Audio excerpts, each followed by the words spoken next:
जी आज अल्हम्दुलिल्लाह हमारे कोर्स का लेक्चर नंबर 9 है। एक्सेल हमारा स्टार्ट है। एक्सेल का हमने एक लेक्चर ले लिया जिसमें हमने होम का टैब कंप्लीट किया। आज हम इंसर्ट का टैब शुरू करेंगे और इंसर्ट की चीज़ें हम परफॉर्म करते हुए आगे चलेंगे। इंसर्ट में सबसे पहले आपका पिवट टेबल या पाइवट टेबल इसको पढ़ते हैं, जो भी आप पढ़ना चाहें। इसके अंदर हमें कोई डाटा चाहिए होता है, ये बगैर डाटा के बनता नहीं है। यहाँ पर हमने कोई डाटा टाइप किया, ये मैंने डाटा टाइप किया, तो इस डाटा को मैं बिल्कुल सेंटर में करना चाहता हूँ। तो सेंटर में करने के लिए हमारे पास दिस, और इसको मैंने सारे को सिलेक्ट किया। सिलेक्ट करने के बाद अब मैं पिवट टेबल बनाने के लिए यहाँ पर आता हूँ। पिवट टेबल को डाटा चाहिए होता है, डाटा इसको मिल गया। और ये न्यू शीट पे बनाएंगे तो ये शीट 4 इंसर्ट करेगा, इसके ऊपर आपको बना के देगा। एग्जिस्टिंग पे बनाना चाहते हैं तो ये एग्जिस्टिंग पे आपको यहाँ पर बना कर देगा, जो भी आप इसको लोकेशन देंगे। तो यहाँ पर आपके पास दिस, तो इसने क्या किया कि आपके पास ए बी सी तीनों को उसने कॉलम को क्या किया, यहाँ पर हेडिंग बना दिया और नीचे जो डाटा था उसको सम कर दिया। और कोई कॉलम अगर आपको नहीं चाहिए, यहाँ से हम कॉलम कम भी कर सकते हैं, देखें। उसके बाद यहाँ पर सम ऑफ ए, इस पर डबल क्लिक करके आप यहाँ से इसको एवरेज, दोनों को उसने जमा किया और 2 पर तकसीम कर दिया, तो ये एवरेज कहलाता है। प्रोडक्ट, तो ये आपके पास प्रोडक्ट मीन इन दोनों को उसने मल्टीप्लाई कर दिया। और उसके बाद सम का फार्मूला हमारे पास चल रहा है कि आप इसको सम कर सकते हैं, तो वो तो ऑलरेडी चल ही रहा है। तो ये चीज़ हम दोबारा रिपीट करेंगे। यहाँ पर हमने इसको सिलेक्ट किया और पिवट चार्ट भी ऐसे ही बनेगा। इसमें चार्ट पे क्लिक किया, ये विंडो आ गई। एग्जिस्टिंग पे बनाना है, यहाँ पर क्लिक करेंगे, फिर इसको जगह बताएंगे और दिस, तो आपके पास ये आपके पास चार्ट बनने के लिए तैयार है। ठीक हो गया। तो इस तरीके से आप एक चार्ट भी बना सकते हैं। उसने टोटल करके उसके ऊपर चार्ट बना के दे दिया आपको, टोटल करके उसके ऊपर आपको एक चार्ट बना के दे दिया।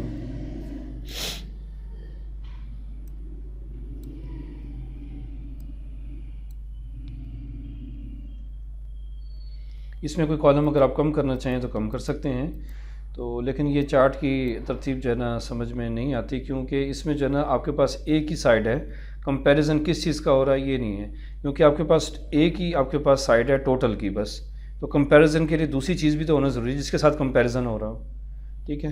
तो इसलिए ये वाला चार्ट जो है ना हम नहीं बना पाएंगे, हम दूसरा चार्ट बनाएंगे और उसको देखेंगे इंशाल्लाह तफसील के साथ। उसके बाद एक्सेल में टेबल हमें लेनी होती है। यहाँ पर हम टेबल पे क्लिक करते हैं, तो एक्सेल में टेबल लेने के लिए हमें बताना पड़ता है कितनी बड़ी टेबल लेनी है। माउस की मदद से मैंने यहाँ पर बता दिया कि आपने इतनी बड़ी टेबल लेनी है। ये टेबल आ गई।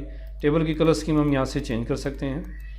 और टेबल की आपने फ़र्स्ट रो रखनी है कि नहीं, और फर्स्ट रो आने से आपके पास ये हेडिंग्स भी आ जाती हैं। यहाँ पर आप डबल क्लिक करके इन हेडिंग्स में कुछ लिख भी सकते हैं। जस्ट लाइक आप यहाँ पर roll number, name, father name, address, contact, और ये आप देना चाहें तो आप सारी हेडिंग्स आपको फर्स्ट रो में मिल जाएंगी। उसके बाद आप यहाँ से इनको ख़त्म करना चाहें, यहाँ से ख़त्म भी कर सकते हैं। और टोटल की रो आपके पास एक नीचे एक इजाफी रो आ जाएगी। इससे रो के आने से आपके पास यहाँ पर फार्मूलाज भी मिल जाएंगे।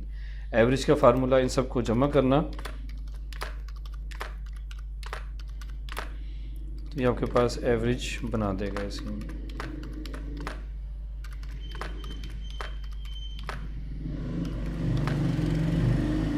इन सब को उसने जमा किया और नंबर ऑफ़ वैल्यूज़ पे डिवाइड कर दिया, तो ये एवरेज निकल के आ जाएगी। आप सम भी कर सकते हैं, वो सारे फार्मूले यहाँ पर मौजूद हैं। ये रसम का फार्मूला, इन सब को जमा कर दिया उसने। तो ये टोटल की रो है तो फार्मूले भी हैं, अगर टोटल की रो नहीं है तो फार्मूले भी नहीं है। फिर हमें सारे काम मैनुअल खुद ही करने पड़ते हैं। उसके बाद ये कलर स्कीम है, आप यहाँ से कलर स्कीम भी चेंज कर सकते हैं। फर्स्ट कॉलम हाईलाइट करना है कि नहीं, लास्ट कॉलम हाईलाइट करना है कि नहीं, और ब्रांडेड कॉलम, एक शेड वाला एक सिंपल, एक शेड वाला एक सिंपल, ये आप जो है ना मैनेज कर सकते हैं। उसके बाद आपके पास कलर स्कीम है, यहाँ से आप कलर स्कीम लगा सकते हैं। तो ये कलर प्रिंटर होगा तो कलर्स आएंगे, अदरवाइज़ ब्लैक एंड वाइट ही आएगा। ठीक हो गया। उसके बाद रिफ़्रेश, इससे आपके पास जो है ये पूरी एक्सेल की शीट रिफ़्रेश हो जाएगी। जहाँ जहाँ फार्मूले लगे हुए हैं वो अपडेट हो जाएंगे। एक्सपोर्ट इसमें कामयाब नहीं है, इसको छोड़ दें। ये आपके पास टेबल है, ये सिंपल सेल है। इस एरिया पे आपके पास टेबल की प्रॉपर्टीज़ अप्लाई हो रही हैं और यहाँ से आप टेबल की सारी प्रॉपर्टीज़ अप्लाई कर सकते हैं, ठीक है। इन सेल के ऊपर कोई टेबल की प्रॉपर्टीज़ अप्लाई नहीं हो रही। तो अगर आप चाहते हैं कि ये टेबल ना रहे, ये भी ऐसे नॉर्मल सेल बन जाएं, तो उसके लिए आपके पास ये बटन है कन्वर्ट टू रेंज। तो ये भी आपको नॉर्मल सेल में कन्वर्ट करके दे देगा, यस। तो तो ये देखें इसने आपको ये टेबल अब नहीं रही, टेबल की हमने कलर स्कीम तो हमें मिल गई, लेकिन टेबल की प्रॉपर्टीज़ ख़त्म हो चुकी हैं और टेबल ऐसे आपके पास नॉर्मल सेल में कन्वर्ट हो चुकी हैं।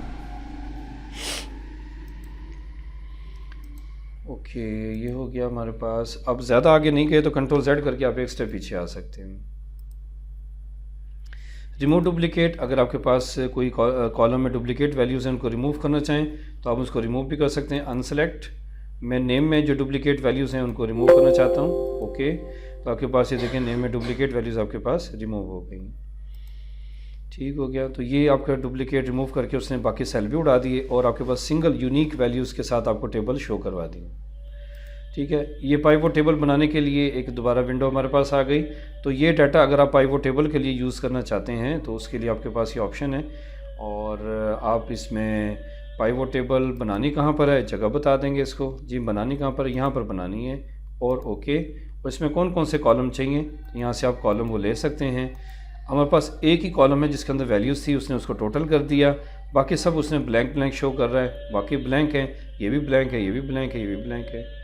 तो पाइवट टेबल के लिए डाटा हमें न्यूमेरिकल चाहिए होता है, क्योंकि ये जो आपके पास प्लस कर रहा है वो न्यूमेरिकल डाटा को कर रहा है, नाम जमा नहीं होगा, फादर नेम जमा नहीं होगा, एड्रेस जमा तो नहीं होते। ठीक है, तो हमें यहाँ पर ऐसे डाटा के ऊपर ये काम करना है जिसका डाटा न्यूमेरिकल हो। तो ये जो हमारे पास जो है ना न्यूमेरिकल डाटा होगा, तो आप इस टेबल को यूज़ कर सकते हैं पाइवट टेबल बनाने के लिए। ठीक है, तो अदरवाइज़ इसका कोई फ़ायदा नहीं होगा। उसके बाद हमारे पास आ जाते हैं नेक्स्ट पिक्चर। अब ये पिक्चर आपने जी, इसमें हमारे पास आगे है पिक्चर हम यहाँ से ले लेंगे। ये यहाँ पर क्लिक करते हैं तो ये वाली पिक्चर हमें कंप्यूटर से लेनी होगी। कंप्यूटर में हम डाउनलोड करके, नेट से डाउनलोड करके कोई भी पिक्चर ला सकते हैं। और मैं यहाँ से ये वाली पिक्चर ले लेता हूँ, ये पिक्चर आ गई। तो इस पिक्चर की प्रॉपर्टीज़ भी आ जाएंगी, पिक्चर टूल्स आ गए। पिक्चर की यहाँ से हम लाइट और ये से डिम भी कर सकते हैं। ठीक हो गया, यहाँ से भी आप इसको कलर स्कीम लाइट और ये डिम दे सकते हैं और यहाँ से आप इसको आर्टिफिशियल कलर दे सकते हैं। तो ये आर्टिफिशियल कलर्स आ जाएंगे हमारे पास। इसको आप यहाँ पर आते हैं, इसके मज़ीद आप और भी कलर दे सकते हैं। ठीक हो गया, यहाँ पर आप ठीक है। इसके बाद आप यहाँ पर आते हैं कंप्रेस, इससे कंप्रेस से कुछ नहीं होता। चेंज पिक्चर, आपके पास पिक्चर वही है, आप इसकी जगह पे कुछ और पिक्चर लगाना चाहें, जैसे लाइक मैंने अपने CV के ऊपर पिक्चर लगाई है, मुझे अच्छी नहीं लग रही, मैं कोई और लगाना चाहता हूँ, तो आपकी वही जगह, वही स्पेस, वही साइज़, तो पिक्चर आपकी नहीं लग जाएगी। चेंज पिक्चर आप यहाँ से कर लीजिएगा, तो ये बड़े काम की चीज़ है। उसके बाद आप यहाँ पर आते हैं, इसके रीसेट मैंने किया, जितनी सेटिंग्स मैंने की थी वो सारी ख़त्म हो गई, पिक्चर ओरिजिनल हालत में वापस आ जाएगी आपके पास। यहाँ से आप इसको ऐसे भी परफॉर्म कर सकते हैं।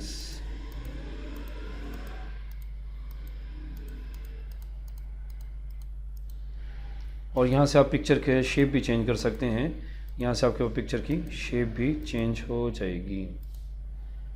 और यहाँ से आप बॉर्डर भी लगा सकते हैं, ये बॉर्डर है हमारे पास, और बॉर्डर कितने थिक करने, आप यहाँ से बॉर्डर थिक भी कर सकते हैं। और यहाँ से इफ़ेक्ट्स, यहाँ से आप इसको शेडो इफ़ेक्ट्स भी लगा सकते हैं। इसको छोटा कर लेते हैं, पिक्चर काफ़ी बड़ी है, इसका साइज़ छोटा कहाँ से होगा, ये रही हाइट, ये रही विड्थ।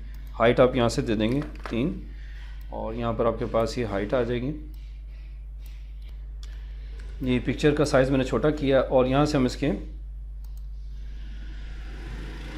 ये रिफ़्लेक्ट करते हैं, देखें पिक्चर अच्छे से रिफ़्लेक्ट हो रही है। ग्लो करते हैं तो यहाँ से पिक्चर आपके पास ग्लो हो रही है। ठीक है, सॉफ्ट एजेस, यहाँ से आप इसके सॉफ्ट एजेस आप है, किनारे जो है इसके देखें आपके पास ब्लर होते चले जाएंगे। आप बेवल टिकट टाइप इसको बना सकते हैं, ये टिकट टाइप बन जाएंगी। और यहाँ से आपके पास इसको 3D आप दे सकते हैं, किसी भी साइड पे आप इसको रोटेट करना चाहें वो कर सकते हैं। ठीक हो गया, तो ये यहाँ तक हमने देखा। सिलेक्शन पेन, तो ये आप कोई पिक्चर आपकी फ़ाइल में मौजूद है लेकिन आप आर्जी तौर पर उसको हाइड करना चाहते हैं तो यहाँ से हाइड कर सकते हैं। ठीक है, तो शो करवानी है तो इसी आँख के ऊपर क्लिक करेंगे तो दोबारा शो हो जाएगी। उसके बाद हमारे पास ये भी चीज़ हो गई। और दिस यहाँ से आप इसको रोटेट भी कर सकते हैं, 90 के एंगल से रोटेट भी कर सकते हैं। ये देखें, ये आपके पास रोटेट होकर ऐसे हो गया और ये 90 के एंगल से बिल्कुल आपके पास उल्टा हो गया आपके पास।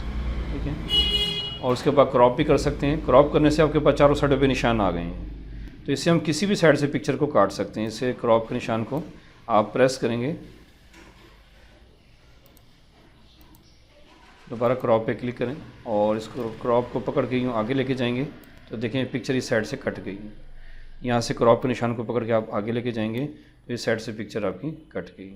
कंट्रोल Z एक स्टेप पीछे आने के लिए। उसके बाद यहाँ से हाइट और यहाँ से इसकी विड्थ बढ़ाई जा सकती है। बाकी पिक्चर की कॉपी आप कंट्रोल C और कंट्रोल V से भी कर सकते हैं और कंट्रोल D से भी कर सकते हैं। D फॉर डुप्लिकेट और कंट्रोल C और V से भी कर सकते हैं। तो इसके अंदर दोनों ऑप्शन हैं। शेप्स की कॉपियाँ कंट्रोल D से चलेंगी, वो भी शेप्स भी हम पढ़ रहे हैं। इंसर्ट में आएंगे और यहाँ पर क्लिप आर्ट, इसको खाली छोड़ के गो पे क्लिक करेंगे तो आपके पास ये पिक्चर MS ऑफिस के अंदर होती हैं।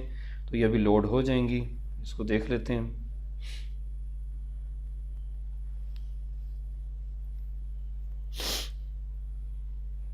तो ये पिक्स हमारे पास आ गई, इस पर सिंगल क्लिक करेंगे ये पिक्स हमारी फाइल में आ जाएंगी। ये पिक्स MS ऑफिस के अंदर होती हैं। तो हम कैसे, यहाँ खाली छोड़ के मैंने गो पे क्लिक किया तो ये पिक्स हमारे पास आ गई और इन पिक्स के साथ वही यानी कि प्रॉपर्टीज़ अप्लाई कर सकते हैं जो अभी हम शेप्स की पढ़ कर आए हैं, पिक्चर की पढ़ कर आए हैं। सेम वही प्रॉपर्टीज़ हैं, बस ये पिक्चर्स MS ऑफिस के अंदर पड़ी होती हैं, ये इनमें फ़र्क है बस।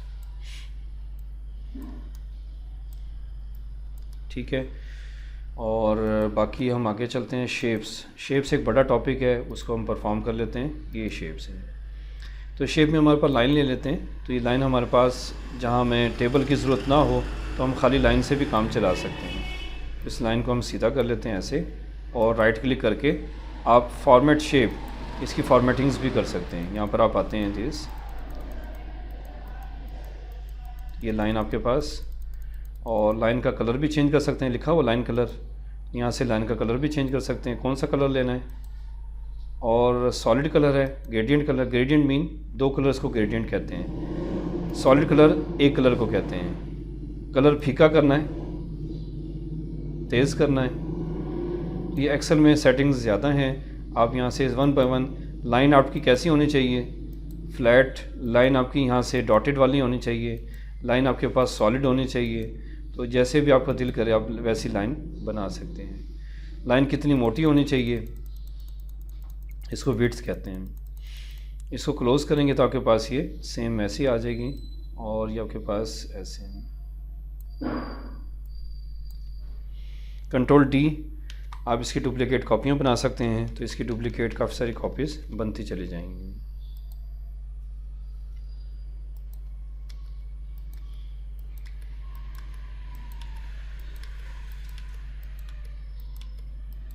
कंट्रोल Z से भी पीछे आ सकते हैं। कंट्रोल Z एक स्टेप पीछे आने के लिए, एक स्टेप आगे जाने के लिए। तो ये सारी चीज़ें हैं। और क्या प्रॉपर्टीज़ हैं इसकी, वो हम बड़ी शेप ले लेते हैं। लाइन का काम ख़त्म करके हम बड़ी शेप ले लेते हैं, उसके ऊपर सारा परफॉर्म करके देखते हैं। आप यहाँ से एक बड़ी शेप ले लें, ये मैंने एक शेप ले ली। इसके अंदर लिखना चाहते हैं तो इस बटन पे क्लिक करेंगे आप, ये इसको टेक्स्ट बॉक्स बना देगा। यानी कि इसमें लिखने की फैसिलिटी भी आएगी प्लस ये शेप भी होगी, दोनों काम हो जाएंगे डबल। यानी कि इससे हम फ़ायदा उठा सकते हैं। MS ऑफिस 2007 और कंट्रोल A करके मैंने यहाँ से इसकी कलर स्कीम चेंज कर सकते हैं आप, दिस और यहाँ से आपके पास आ जाएगी ऑप्शन दिस। और आउटलाइन चेंज करना चाहें तो आप आउटलाइन चेंज कर सकते हैं दिस। और आउटलाइन के बाद आप इसकी आउटलाइन ख़त्म करना चाहें तो यहाँ से ख़त्म करेंगे। आउटलाइन लगानी है और कितनी मोटी करनी है, इसको वेट्स कहते हैं। यहाँ से आप इसको वेट से बढ़ा सकते हैं। डैशेस फॉर्म में करनी है, सिंपल करनी है तो यहाँ से आप इसको कर सकते हैं। और यहाँ से आपके शेडो इफेक्ट्स जो हमने पिक्चर पे लगाए थे वो शेडो इफेक्ट्स आप इस पे शेप पे भी लगा सकते हैं। ठीक है, और ये रिफ्लेक्शन आप इसकी देखें ये बनती जा रही है। और ग्लो में आप आते हैं तो आपके पास ये ग्लो बनते जा रहे हैं। और सॉफ्ट एजेस में आते हैं तो आपके पास ये सॉफ्ट एजेस किनारे बारीक होते जाएंगे आपके पास, और बेवल टिकेट टाइप बन जाएगी दिस। और आपके पास रोटेट कर सकते हैं, यहाँ से आपके पास ये रोटेट है तो आप कोई भी रोटेट यहाँ से कर सकते हैं। और इसके बाद ये भी चीज़ हो गई, ये इसका फिल है, ये टेक्स्ट की सेटिंग है। यानी कि ये शेप की सेटिंग है और ये टेक्स्ट की सेटिंग है। टेक्स्ट इसमें लिखा हुआ है, हाँ जी लिखा हुआ है, इसको सिलेक्ट कर लें। अब हम ये सारी इफ़ेक्ट्स टेक्स्ट के ऊपर लगाएंगे। ठीक हो गया। और भी हैं, हाँ जी और भी हैं। इसका साइज़ कहाँ से बड़ा होगा टेक्स्ट का, वो साइज़ हमें दिस यहाँ से साइज़ बड़ा कर सकते हैं। और फिर हम वापसी आएंगे और यहाँ पर आने के बाद इसमें टेक्स्ट की ये स्टाइल, टेक्स्ट का फिल, यहाँ से टेक्स्ट फिल चेंज हो रहा है। और टेक्स्ट की आउटलाइन नहीं चाहिए, टेक्स्ट के अंदर हम पिक्चर लगा सकते हैं। तो वो कैसे लगेगी, हम लगा के देखते हैं। और टेक्स्ट के फिल में पिक्चर आ गई। ठीक है। और हम पिक्चर की जगह पिक्चर नहीं लगाना चाहते, कलर लगाना चाहते हैं, और 2 कलर लगाना चाहते हैं, उसको ग्रेडियंट कहते हैं, ग्रेडियंट कलर। और मोर ग्रेडियंट में जाकर आप वही वाली विंडो आ गई, इसमें जो है ना आप ग्रेडियंट कलर आप यहाँ से ये भी लगा सकते हैं, ये इसके फिल में आ गया। आप ये भी लगा सकते हैं, वो उसके फिल में आ गया। तो यानी कि फिल में जाके आप बहुत कुछ चीज़ें लगा सकते हैं। ग्रेडियंट 2 कलर को कहते हैं, कोई पिक्चर लगा सकते हैं, कोई सॉलिड कलर लगा सकते हैं, काफ़ी कुछ है इसके अंदर। और ये सारी चीज़ें देख ली हमने। ग्रेडियंट, टेक्सचर फिल, तो ये टेक्सचर फिल भी लगा सकते हैं, ग्रेडियंट भी लगा सकते हैं, पिक्चर भी लगा सकते हैं। उसके बाद आउटलाइन की बात आ जाती है। इसकी आउटलाइन आप किस कलर में रखना चाहते हैं, आउटलाइन मीन बॉर्डर। तो आउटलाइन नहीं रखनी तो यहाँ से नो आउटलाइन कर दें। आउटलाइन रखनी है और कितनी मोटी रखनी है वो आप बता दें। आउटलाइन डैशेस फॉर्म में सिंपल, ये सारा कुछ आप बता दें। उसके बाद हमारे पास इफ़ेक्ट्स, आप शेडो इफ़ेक्ट्स लगा सकते हैं। ये देखें आपके पास हल्के हल्के शेडो आ रहा है उसका टेक्स्ट का। और रिफ्लेक्शन आपके पास बनती जा रही है, वो देखें रिफ्लेक्शन खूबसूरत बनती जा रही है। और ग्लो लगाना चाहें, इसके किनारे जो है ना वो ग्लो कलर में हो जाएंगे। और बेवल आपके पास ये टिकिया टाइप आपके पास टेक्स्ट नज़र आएगा। और रोटेट करना है इसको, आप किसी भी डायरेक्शन में रोटेट कर सकते हैं। ट्रांसफॉर्म आप इसको गुलाई में भी लिख सकते हैं, कर्व में भी लिख सकते हैं। ये भी एक्सेल के अंदर और शेप के अंदर पॉसिबल है। ये वर्ड के अंदर हमने देखा था, लेकिन एक्सेल के अंदर भी पॉसिबल है। बाकी आप इस डिज़ाइन में लेना चाहें, इसमें लेना चाहें, इधर ऐसे, तो इसमें बहुत सारे आपके पास डिज़ाइन हैं। जो भी आपको अच्छा लगे आप उसके मुताबिक ले सकते हैं। नहीं लेना तो आप पहली वाली ऑप्शन पे वापसी आ जाएंगे, वो आपके पास टेक्स्ट। तो ये टेक्स्ट की सेटिंग ये वाला सेक्शन है, और ये आपके पास शेप की सेटिंग ये वाला सेक्शन है। उसके बाद ये आपके पास अगर आप पूरी शेप को कॉपी करते हैं, कॉपी करने का तरीका Ctrl+C और V इससे भी हो जाती है, और आपके पास Ctrl+D से भी हो जाती है। D for duplicate. मैंने कॉपी बनाई और इस कॉपी को मैं थोड़ा डिफरेंट कलर दे देता हूँ। मैं यहाँ पर इसको डिफरेंट कलर देता हूँ। ये आपके पास जो कॉपी है ये फ्रंट पे है और ये बैक पर है। ये कॉपी फ्रंट पे है और ये बैक पर है। मैं इस कॉपी को बैक पे लेके जाना चाहता हूँ, तो आपके पास ये बटन काम करेगा, back front back front back front back front. ठीक हो गया, ये काम कर रहा है। उसके बाद सिलेक्शन पेन, अगेन आप किसी भी ऑब्जेक्ट को हाइड करना चाहें अपनी फ़ाइल में से, चाहे वो पिक्चर हो, चाहे वो शेप हो, चाहे वो लाइन हो, चाहे वो चार्ट हो, तो सब यहाँ पर आपको सिलेक्शन पेन में नज़र आएंगे। उनको आप हाइड करना चाहें तो आप हाइड कर सकते हैं, यहीं से हाइड और शो यहीं से ही होगा। तो ये सारे आपके पास पिक्चर में भी होता है, शेप में भी होता है और चार्ट में भी होता है। एक्सेल के अंदर होता है, ये वर्ड में नहीं होता। ठीक है, तो ये चीज़ आप याद रखेंगे। बाकी इसकी प्रॉपर्टी ये इधर से आया है, सिलेक्शन पेन यहाँ से, इसी ड्राइंग टूल की ऑप्शन से ही आया आपके पास सिलेक्शन पेन, बाहर नहीं पड़ा हुआ ये। और फ्रंट बैक करके दिखा दिया। रोटेट, आप इसको रोटेट कर सकते हैं। ये आपके पास देखें टेक्स्ट शेप अपने टेक्स्ट में रोटेट हो रही है, और यहाँ से इसकी हाइट और यहाँ से इसकी विड्थ मैनेज की जा सकती है। ठीक हो गया, ये हम मैनेज कर सकते हैं ऐसे इजीली।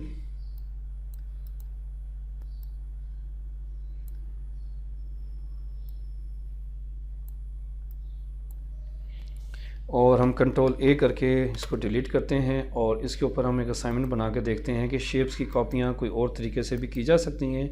जी बिल्कुल की जा सकती हैं। आप यहाँ पर एक शेप लेंगे और इसके अंदर लिखना है, तो यहाँ पर आप क्लिक करके इसको टेक्स्ट बॉक्स बना देंगे, MS Office 2007, और इसको आप छोटा भी कर सकते हैं, दिस, ये छोटा कर दिया, और दिस और दिस। इस शेप को हम Ctrl+D से कॉपी करेंगे, और कॉपी करने के बाद एरो कीज़ की मदद से इसको हम अपनी जहाँ भी हमारी रिक्वायर्ड पोजीशन है उस जगह पर लेके जाएंगे, और इसकी सिलेक्शन ख़त्म नहीं करेंगे, यानी कि ये सिलेक्टेड रहेगा। ये सिलेक्टेड रहेगा और इसके फ़ौरन बाद आप कंट्रोल डी दबाएंगे तो देखें क्या होगा, फिर ये होगा। ठीक है, तो अगर हम सिलेक्शन बरकरार रखेंगे और कंट्रोल डी दबाएंगे तो आपके पास बिल्कुल उसी सीक्वेंस में कॉपियाँ बनकर आएंगी जो सीक्वेंस मैंने, जो तरतीब मैंने सेट की है। अब इन सारी कॉपीज़ की मैं नीचे भी इसी तरतीब से कॉपियाँ लेके आना चाहता हूँ। वो कैसे आएंगी, मुझे कंट्रोल दबाकर इन सारी कॉपीज़ को सिलेक्ट करना है, कंट्रोल दबाकर इन सारी कॉपीज़ को सिलेक्ट करना है। तो सारे दरम्यान में क्लिक नहीं करना, सेंटर में क्लिक नहीं करना। क्यों, अगर हम सेंटर में क्लिक करेंगे तो वो टेक्स्ट बॉक्स बन जाएगा, अगर हम किनारे पे क्लिक करेंगे तो वो शेप सेलेक्ट होगी। ठीक है, तो अगर ऐसा सेंटर में हमारे से गलती से क्लिक हो जाए तो फिर आप दोबारा कंट्रोल दबाकर सारों को दोबारा सेलेक्ट करें। अब मैंने सारों को सिलेक्ट कर लिया, सारा मैंने कीबोर्ड माउस छोड़ दिया।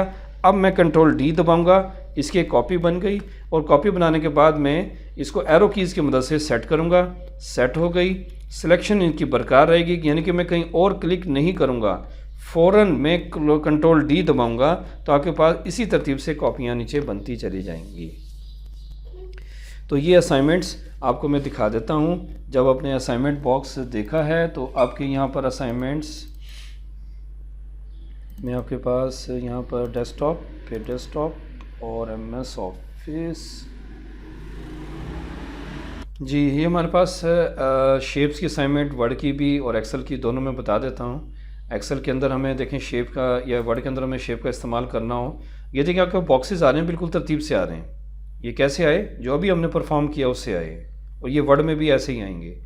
और ये आपके पास लाइंस आ रही हैं, ये भी तरतीब में आ रही हैं, बिल्कुल सिमेट्री में आ रही हैं, कोई आपके पास 0 मीटर भी उसके अंदर कोई डिफरेंस नहीं है फासले में, बिल्कुल आपने एक्यूरेट आपके पास स्पेस के साथ आ रही हैं। तो ये कैसे आई, ये भी आपके पास कंट्रोल डी के ज़रिए आप उनको तरतीब में लेके आएंगे। नंबरिंग आप डबल क्लिक करके नंबरिंग लगा सकते हैं। तो ये वाली असाइनमेंट भी आप बना सकते हैं, शेप की है ये भी। और इसके बाद हम आगे चलते हैं, शेप की और असाइनमेंट दिखाते हैं जो आप एक्सेल में भी बना सकते हैं। ये भी शेप की प्रैक्टिस है, ये सारी शेप्स आपके पास शेप्स के अंदर मौजूद हैं, आप इन सब को ड्रॉ करके देख सकते हैं। ठीक है, और ये अभी थोड़ा सा मैं आपको गो थ्रू करवा भी देता हूँ कि ये कहाँ कहाँ पर मौजूद हैं। आपको ये भी आपके पास शेप्स के ज़रिए लाइन बनाई गई हैं, 4 लाइनों का आपको कॉम्बिनेशन किया, उन चारों को आपने कंट्रोल के साथ सेलेक्ट किया और कंट्रोल डी किया तो ये आपके पास विद इन अ मिनट आपके पास ये असाइनमेंट तैयार हो जाएगी। हमें ये डिज़ाइन तैयार करना है, हमें इनके अंदर कुछ लिखना नहीं है, हमें एक स्केच बनाना आ गया तो हम ये असाइनमेंट इंशाल्लाह बना लेंगे। ठीक है, नेक्स्ट चलते हैं। और ये भी आपके पास शेप्स की असाइनमेंट है, देखें शेप्स लगी हुई हैं और बिल्कुल एक्यूरेट फासले के साथ आपके पास ये बॉक्सेस आ रहे हैं और इन बॉक्सेस के अंदर लिखा भी हुआ है और बॉक्सेस के अंदर हमने ग्रे कलर भी दिया हुआ है। ये सारी शेप्स हैं और ये भी शेप्स हैं, ये भी शेप है, ये भी शेप है, ये भी शेप है और ये आपके पास शेप है। तो ये भी आपके पास एक्यूरेट आपके पास 3 बॉक्सेस आ रहे हैं, उनके अंदर लिखा हुआ है, ये भी शेप्स हैं। क्योंकि शेप के अंदर पिक्चर भी तो लगा सकते हैं, अभी हमने पढ़ा है ना। तो हम यहाँ पर एक शेप लगाएंगे और उसके अंदर पिक्चर लगा देंगे, यानी कि पिक्चर बॉक्स हमें लेने की ज़रूरत नहीं है, हम शेप लेंगे और शेप के अंदर पिक्चर लगा देंगे। तो ये भी असाइनमेंट हम बना सकते हैं, वर्ड में भी बना सकते हैं, एक्सेल में भी बना सकते हैं। तो ये भी हमारे पास शेप्स हैं, ये लाइनें भी शेप्स हैं, ये भी शेप है, ये भी शेप है आपके पास, तो ये भी आपके पास असाइनमेंट है। और इसके बाद हाँ जी, इस असाइनमेंट के अंदर भी शेप्स का इस्तेमाल बहुत ज़्यादा है, ये भी शेप हैं, ये बॉक्सेस भी शेप हैं, ये लाइनें भी शेप्स हैं। ठीक हो गया, और ये टेबल है आपके पास, तो यहाँ भी आपके पास ये शेप का इस्तेमाल है।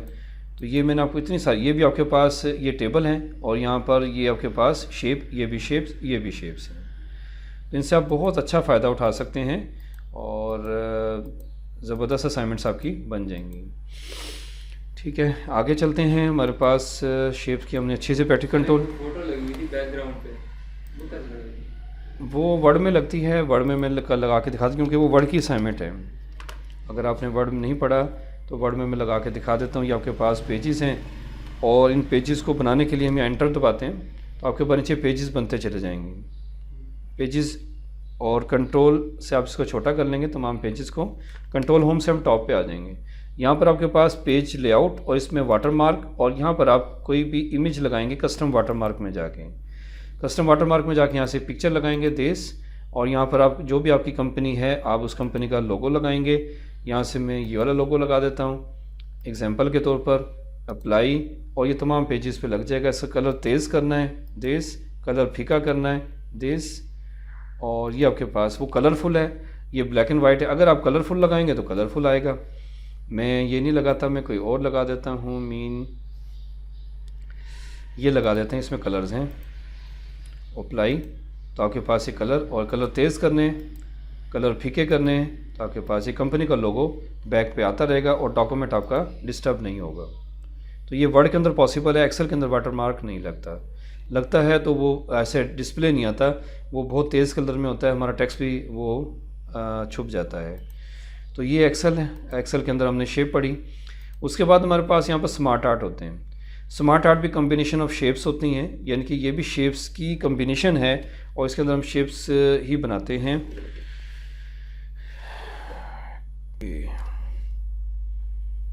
अब ये स्मार्ट आर्ट के ऊपर वर्किंग कर लेते हैं। स्मार्ट आर्ट ये आपके पास लिस्ट फॉर्म में, प्रोसेस फॉर्म में, साइकिल फॉर्म में, हायरार्की फॉर्म में, रिलेशनशिप फॉर्म में काफ़ी सारे ऑप्शंस हैं। तो ये सर्कल है आपके पास, यहाँ से आप ये आपके फिजिक्स केमिस्ट्री बायो की किताबों में कोई सर्कल दिखाना हो तो उसके लिए आप इसको यूज़ कर सकते हैं।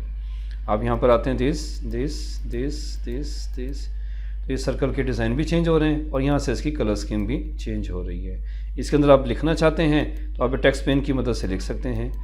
टेक्स्ट पेन यहाँ से खुलती है, यहीं से बंद होती है, यहाँ से भी खुल जाती है और यहाँ से फिर बंद भी हो जाती है। इसका फ़ायदा, आप यहाँ पर आते हैं तो आप कोई प्रोसेस देना चाहें, प्रोसेस ए एरो से नीचे आ रहा हूँ मैं, प्रोसेस बी एरो से नीचे आ रहा हूँ, और डी ई और एफ,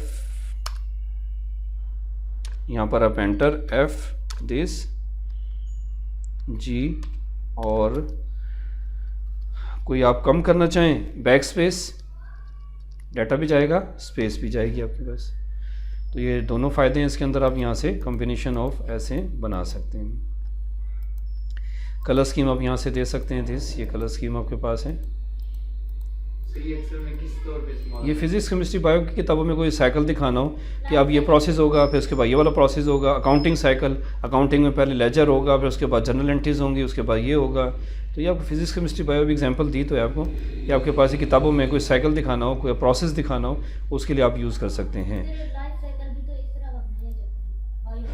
हाँ जी, वो बायो में भी लगता है, सब जगह आप लगा दें। तो ये बनाने का तरीका समझा दिया आपको, और इसमें आपके पास इसको आप अपने स्टूडेंट्स की लिस्ट भी बना सकते हैं और किसी और मकसद के लिए लिस्ट कैसे बनेगी वो भी दिखा देता हूँ आपके पास। इसकी मैं फ़्रेश कॉपी ले लेता हूँ, मैंने यहाँ से फ़्रेश कॉपी ली और ये पहली ऑप्शन ले लेता हूँ। तो इसके अंदर मैं अपने सारे स्टूडेंट्स का नाम देना चाहता हूँ। देश, ये मैंने नाम दे दिया, ये नाम दे दिया, ये नाम दे दिया, देश, और नाम लेके आने, एंटर। तो इस तरीके से आप एंटर से बेशुमार डाटा आपके लेके आ सकते हैं। ये मेरी क्लास के सारे स्टूडेंट हैं। इसके अंदर स्टाइल, तो कुछ स्टाइल ऐसे हैं जिसमें आप पिक्चर भी लगा सकते हैं, जैसे ये स्टाइल है, ये मेरे स्टूडेंट का नाम हो गया, तो यहाँ पर आप पिक्चर पे क्लिक करेंगे तो आप उसकी पिक्चर भी दे सकते हैं। ठीक है, यहाँ पर आप क्लिक करेंगे, आप यानी कि हर स्टाइल के अंदर पिक्चर लगाने की ऑप्शन नहीं है, हर स्टाइल के अंदर नहीं है। तो ये आपके पास कस्टमर है, आपके पास आप कस्टमर की पूरी लिस्ट बना सकते हैं। ये मेरा कस्टमर है, ये उसका कॉन्टैक्ट नंबर है, ये उसका एड्रेस है, ये उसका फ़ोन जो भी है, बैलेंस है, ये आप शो करवा सकते हैं। तो कस्टमर की लिस्ट बना लें, वेंडर की लिस्ट बना लें, आप स्टूडेंट की लिस्ट बना लें, जो मर्ज़ी मकसद। और यहाँ आपके पास ये स्टाइल चेंज हो रहे हैं, डाटा वही है, स्टाइल चेंज हो रहे हैं हमारे पास। यहाँ से कलर स्कीम आप चेंज कर सकते हैं, कलर स्कीम चेंज हो रही है, यहाँ से आप कलर स्कीम ऐसे इजीली चेंज कर सकते हैं। यहाँ से रीसेट करेंगे, जितनी सेटिंग्स मैंने की थी सारी ख़त्म हो जाएंगी, पिक्चर ओरिजिनल हालत में वापस आ जाएगी। कंट्रोल Z, एक स्टेप पीछे आने के लिए।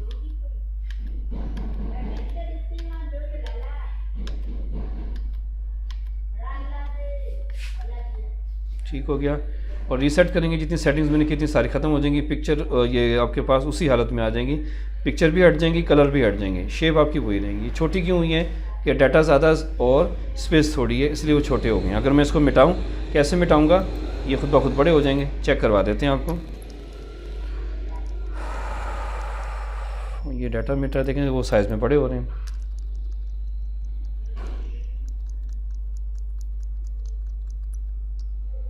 हो रहे बड़े, तो इस तरीके से आपके पास स्पेस थोड़ी होगी, डाटा ज़्यादा होगा तो छोटे हो जाएंगे। और इसके अंदर एक और ऑप्शन भी है, आप इधर आ जाएं और ये इधर आ जाएं। ठीक है, इस ऑप्शन पे ठीक है।